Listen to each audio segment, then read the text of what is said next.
Really gets you. It was such an amazing bit of work, congratulations.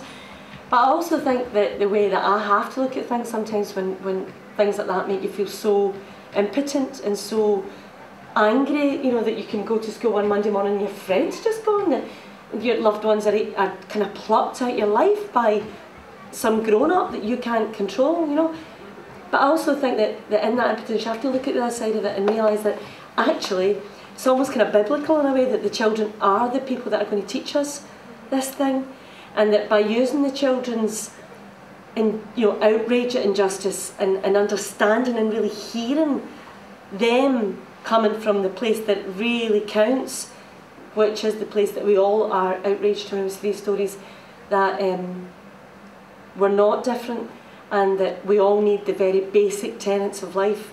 We need community, we need each other, we need shelter, we need belonging, we need to build an identity for ourselves in a community that makes us know who we are, and that happens. And once that's happened, it's not about leaving a home or a high-rise flat. It's much, much more than that. So, I think as much as the children are the thing that breaks our hearts, I should think it's also the answer. And I think it really is handing it over to you lot to... one of the things I was almost a bit envious of is how politicised you've been at an early age. Because as a kid running about Castlemilk, I would love to have had more savvy about what's going on in the world, although we don't know what's going on in the Home Office. You see me, I've understood much, much more about what really matters than I ever did when I was climbing trees in Castlemilk, And it seems to me that this will be your life's work. I find it very hard to imagine you lot going on and doing something that's very far from... Going to be the next First Minister? Well, I would bet my bottom dollar on it, and thank God, But it's just, it's for me when I see these things, I have to watch that. I just don't go, because you really do think, no, there are changes, you are making a difference, that's the way, get on with it, keep working, keep on keeping on, and just really congratulate you for your work.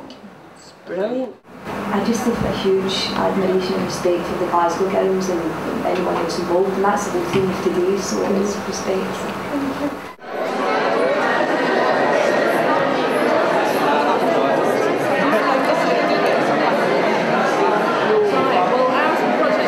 Positive Action, Sandra did a slideshow with 14 questions from the Life in the UK book that new migrants have to pass to get British citizenship. And of course, all us British citizens in the room got most of the questions wrong, which shows how British we are.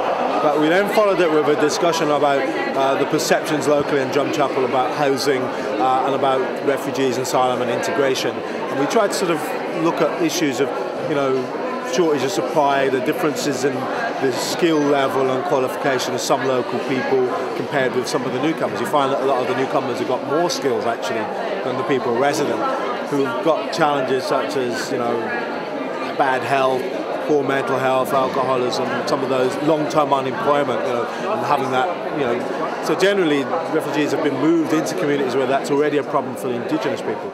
But you still get carried away by the emotion of it all.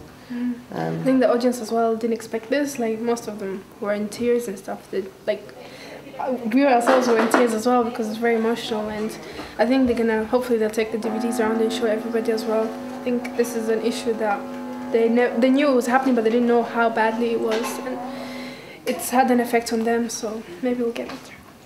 And what we hope is that people will take away the DVDs that we gave to them today, and will hopefully use them and show them to other people who really don't really understand what are those asylum seekers all about anyway.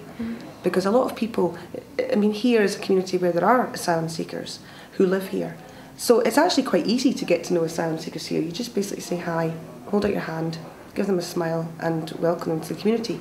But there are other places throughout Scotland where nobody's ever really met an asylum seeker, and we're just hoping that these films will make a difference, and that they still have some shelf life and can be used for another wee while anyway. It was a very good community event. Very good. It'll bring the community together, I think. And we've enjoyed getting a chance to go and visit some of the other events.